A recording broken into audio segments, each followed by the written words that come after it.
Hi, Angela. Thanks so much for joining us today on another edition of InMobi Mobile Monday.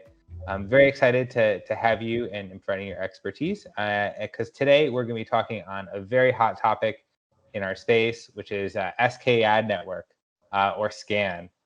So before we dive into some of the latest trends there, can you give the folks listening in just a little bit of an overview of what SKAN is? Yeah, sure. Thanks for having me. I am working as a product specialist at Moloco, and SKAN is a very hot topic that has been going on, since April, and I have been talking to a lot of advertisers about this topic. So just to kind of give a little bit of background about SKAN and kind of why it's becoming more relevant to advertisers these days. So SKAdNetwork or SKAN is pretty much another approach to campaign measurement or attribution of advertising for iOS campaigns.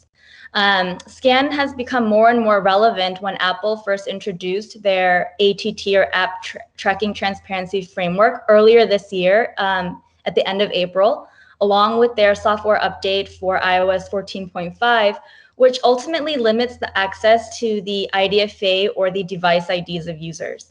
Now, one big reason it's becoming a lot more relevant today is if you kind of look at the market breakdown or the market share, iOS 14.5 and up, so 6 and 7, has taken over about 80% of the market share as of date. And with SKAN adoption rate at about close to 80%, it's about 77% globally, with the numbers of SKAN and iOS 14.5 and up traffic growing, SKAN will continue to become more and more relevant as these adoption rates kind of continue to increase. Yeah, I think it's sort of if you're trying to comply with app tracking transparency and to run advertising campaigns in a privacy compliant way for the 60% plus Apple users in the US, you got to go through SKAN, right? Right. So one thing I'm curious, as you at Moloco have been using SKAN more and more, what kind of data does it provide, and what is it lacking compared to what you used to be able to get? Yeah, so as kind of I briefly mentioned before, so the biggest change with SKAdNetwork, it kind of limits the different user identifying data that we get from users that we were able to access in the past. For example, we no longer get their IDFA or their device IDs. And for 14.6 users, we no longer get their IP address. There's also a limitation on the post-install activity that we can access from these users. So to kind of give an example, if in the past we were able to track kind of the user's full journey from installing the app to maybe completing a different level within the app to eventually making a purchase a week later, we were also able to know kind of the value of that exact purchase to know the value of each individual user. With SKAN, they've introduced kind of a conversion value schema, which allows advertisers to register and track their measurements for conversions for iOS 14 users in a kind of a different way, which I can kind of explain when comparing SKAdNetwork and MMPs. So I would say the biggest difference is kind of providing that privacy for those users and providing that limitation for that user journey and or any user identifying data points that we were able to optimize towards previously. Yeah, and you mentioned, to kind of go a little bit as maybe speaking on the before times, if you will, as an advertiser, I used to be able to have an understanding of the users that I've acquired for my app through advertising. What are they doing afterward? Are they playing my game? Are they, booking rides through my rideshare app, whatever it may be? And without that data, how does that lack of information, how is that impacting user acquisition and app install campaigns? Yeah, that's a great question. So like you mentioned, in advertising, a lot of advertisers have a KPI that goes beyond just the install. For gaming, a lot of time it's return on ad spend, especially for e-commerce apps.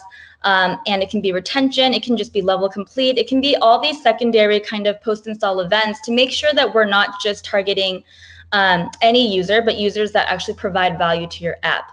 I would say the biggest change with SKAN was, though we're still able to optimize because we still have a lot of past learnings and we still use the data that we've received from MMP or iOS 14.4 and less traffic, a lot of advertisers with the new change of SKAN have been changing kind of the way they approach how they measure success or measure the KPIs of their campaigns.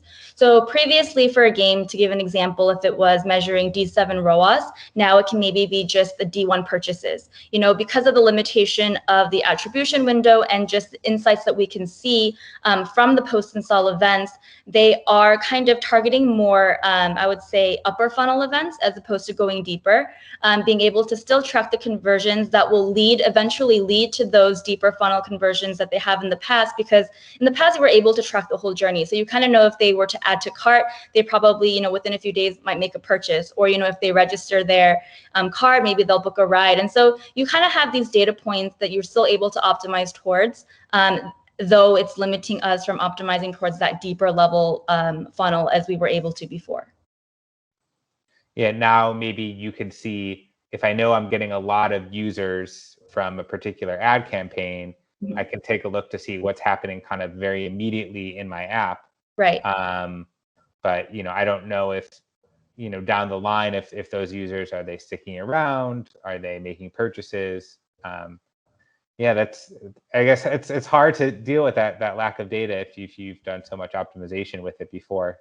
Right. Yeah, I think that's the biggest thing that, you know, advertisers, and we had to kind of let them know and let them know why these limitations are now, you know, in place.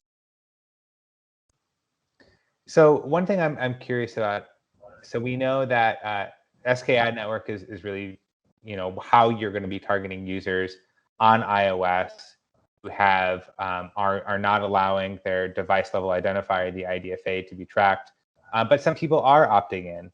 And of course, there's the whole galaxy of Android users. You know, even in the US, which is an iOS first market, there's still tens of millions of Android users. For that cohort, are there learnings that can be applied there that can maybe be applied to those who have opted out, or are advertisers really having to think about them as very distinct audiences? Yeah, that's a great question. And this is a question I've gotten from advertisers actually very recently. Actually, Android in the US, iOS makes up a pretty big market share. But if you think about globally, actually, Android still makes up a considerable amount of the market.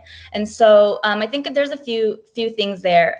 Though we are kind of moving towards this SKAN, 100% SKAN adoption world, as I mentioned before, there's still about 20% of traffic that is not on SKAN or still iOS 14.4 and less.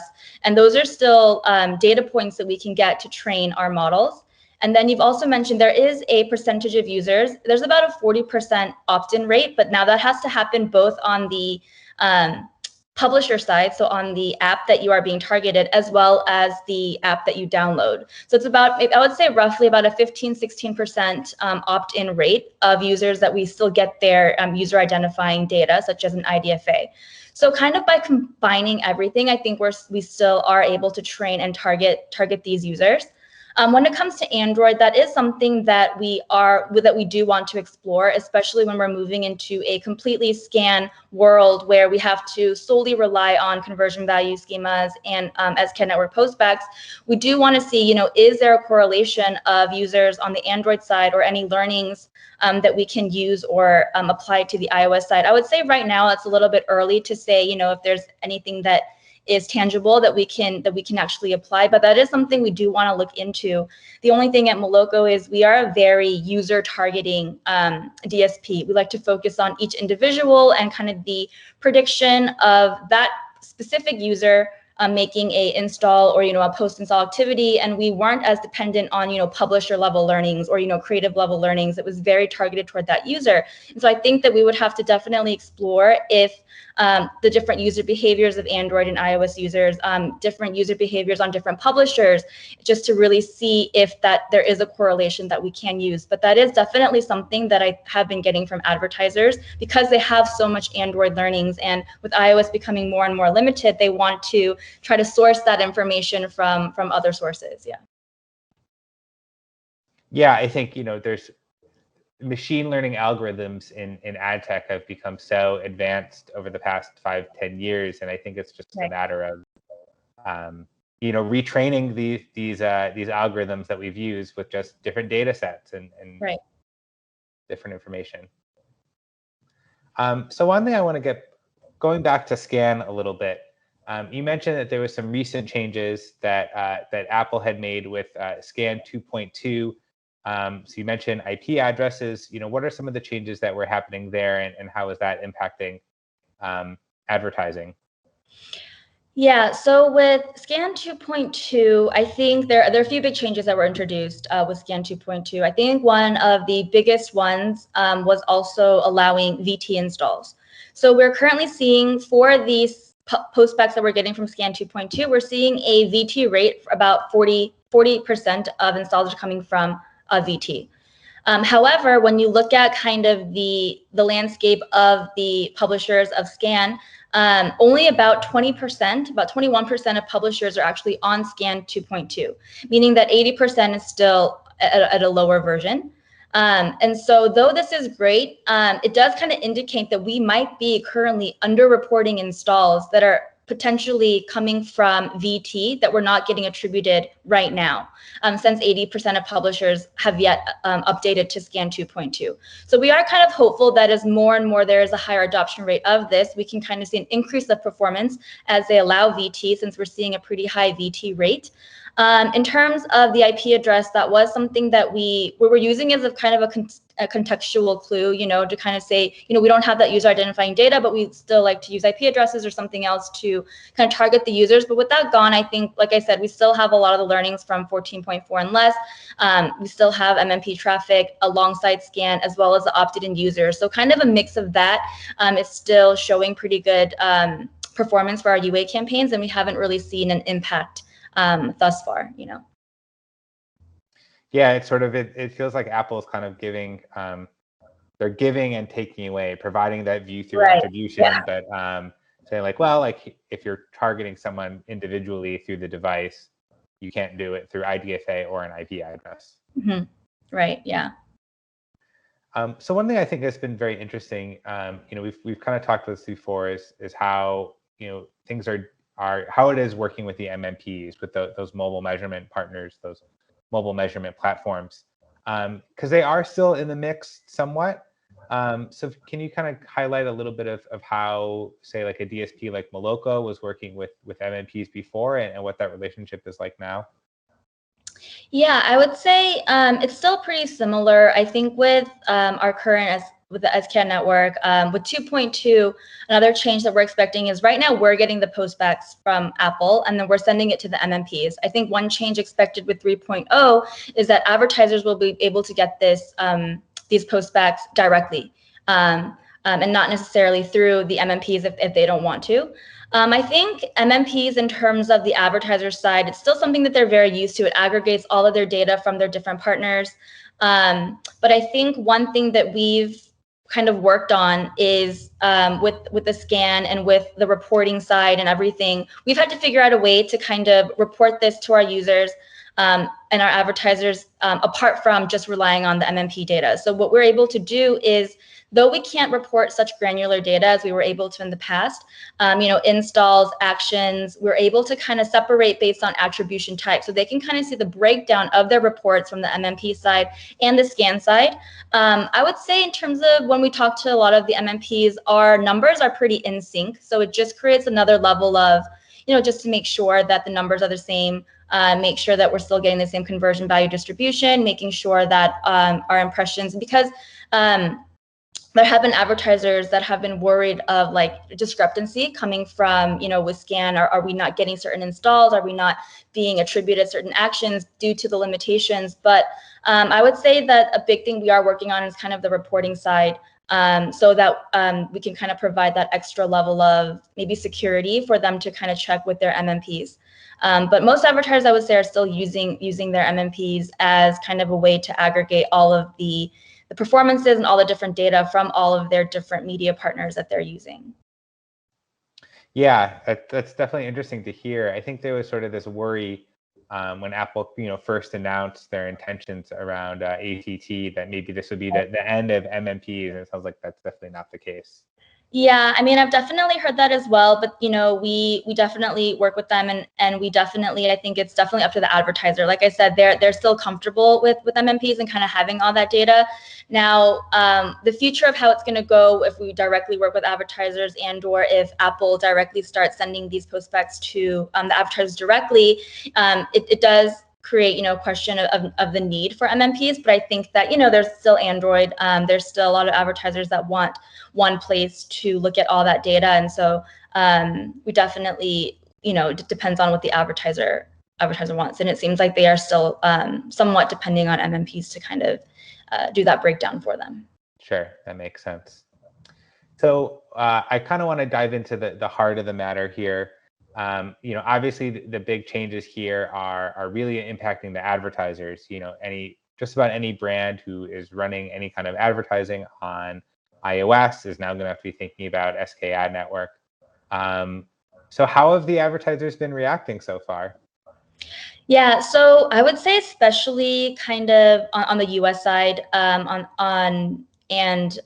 advertisers here, when Apple first kind of announced their potential release of this ATT framework back in, I think it was last June, we have been at Moloco, we have been testing, improving, continuously trying to improve our LAT models for over a year now. And so actually a lot of advertisers were testing months before this was released on their LAT users, still targeting, which is LAT is kind of limited ad tracking. So still targeting users that opt out or they don't have an IDFA, just to kind of prepare for this move.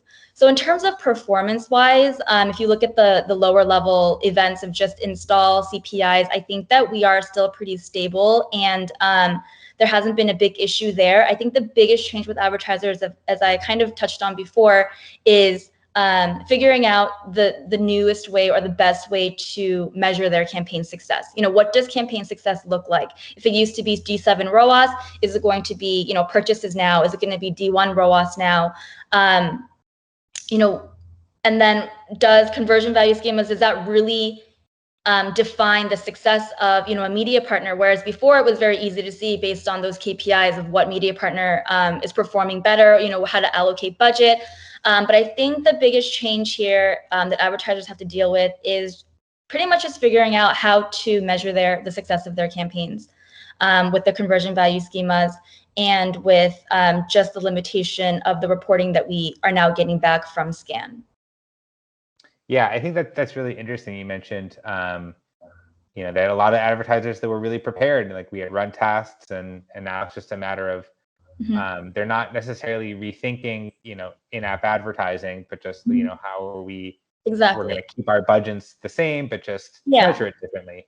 Exactly. So I think it's just definitely an adjustment. It's something that SKAN is not going away. It's something, and iOS is still such a big opportunity that it's not something they're just going to drop and switch all their budgets to Android. It is something that I think we're testing. We're testing out different conversion value schemas. We're testing out different campaigns. Maybe we're launching a CPI campaign along with the CPA campaign, seeing what the difference of performances are.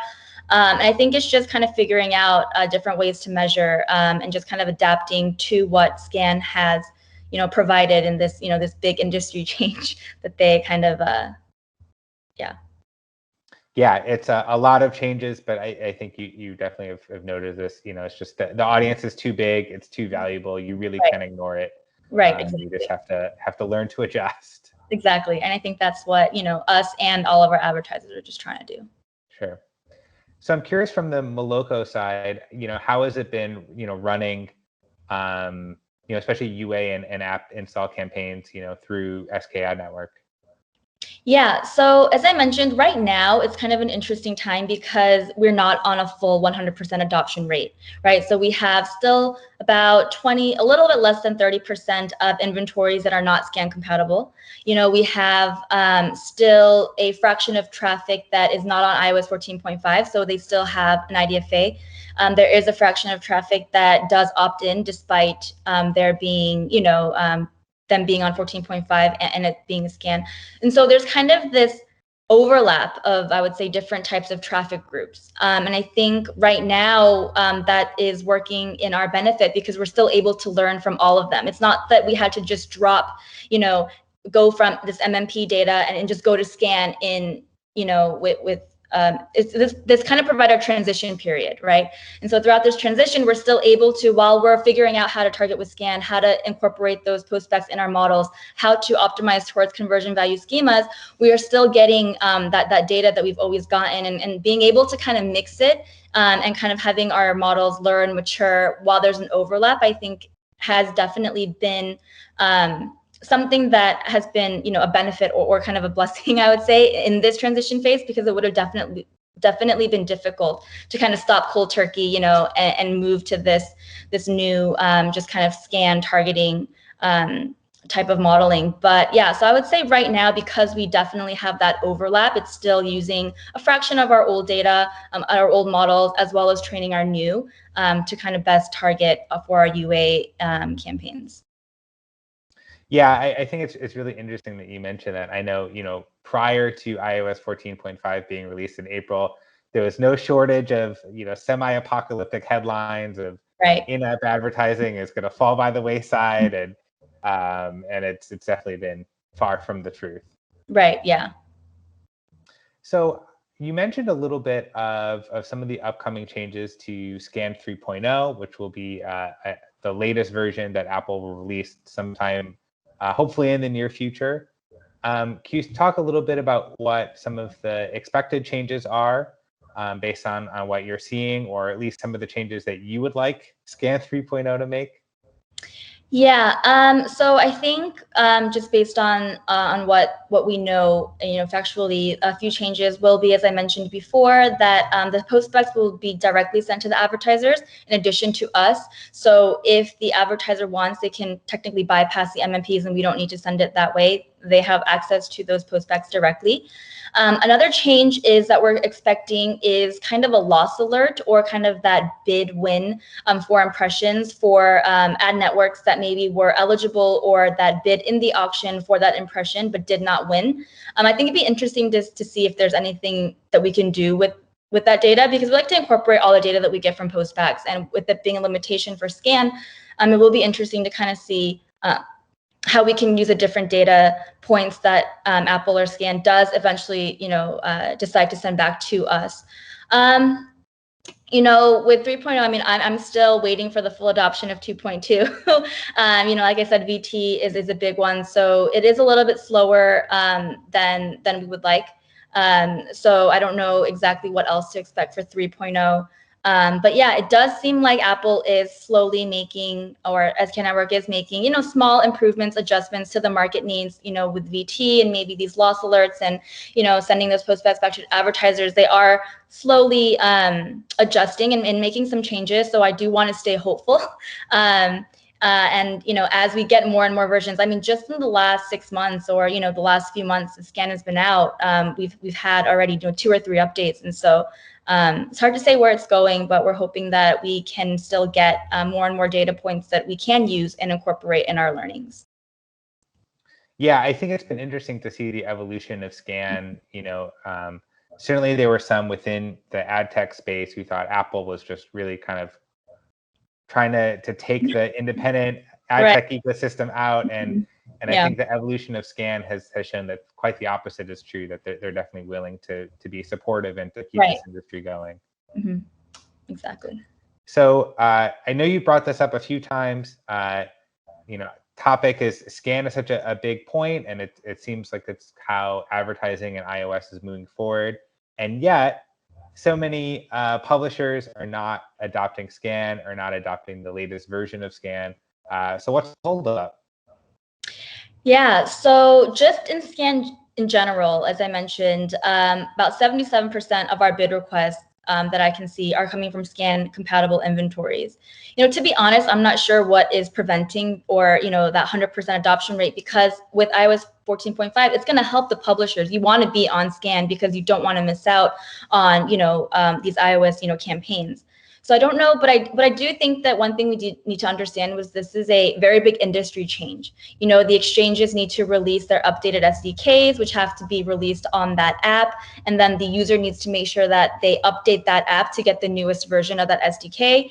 And so though we're seeing a high adoption rate at about a little less than 80%, it is taking longer than expected to be 100% on SKAN. Though we do want to get there. Yeah, I think it's just taking a little bit longer for them to maybe update their apps, you know, making sure everyone's on the new updated SDK versions for SKAN. Yeah, and it sounds like sort of based on what you were saying, probably within the next few months, you know, Right. as advertisers are putting more money. Exactly. Because publishers aren't going to want to miss out, right? You know, on this. It's they, you know, for them to continuously get those ads and get, you know, being able to support those iOS campaigns, this is a direction they do need to go in. So I think eventually we'll get there. It just seems like right now we're kind of at that 80% rate. And you know, at first we saw a very exponential growth of SKAN. You know, right now it's kind of stabled out a bit, or, you know, 70 to 80%. But I think we'll be there in the next, you know, few months as we see probably a almost 100% iOS 14.5 adoption rate as well. I know it can be hard to predict what's going to happen even a few months from now, but if you had to guess, a year from now, 2 years from now, what is advertising going to look like in iOS? Yeah, so as I kind of mentioned before, I think the biggest thing is how they're going to measure the success of their campaigns. A lot of advertisers now still have not registered their conversion value schemas, or they're still trying to figure it out.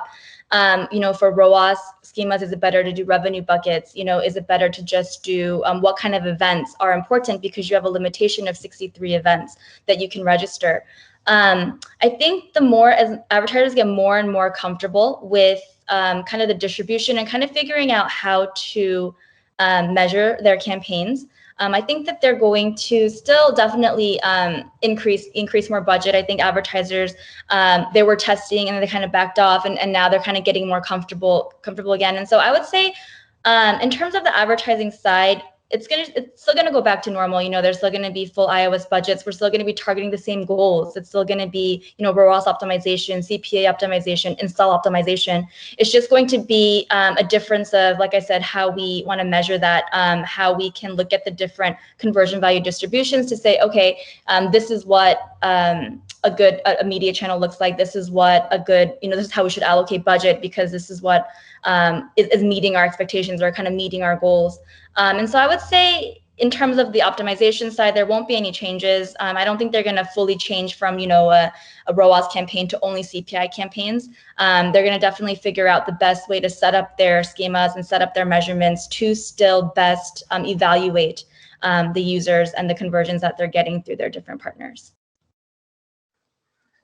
Yeah, I think that makes a lot of sense to me. You know, how you measure success is probably going to be much more refined, much smarter in the future, but the core will still remain. Exactly. Yeah. Fantastic. Well, Angela, thank you so much for taking the time to chat with us today. A lot of great learnings, a lot of great insights. So thank you for sharing your knowledge with us. Yeah, thank you so much for having me. It was great talking to you. Yes.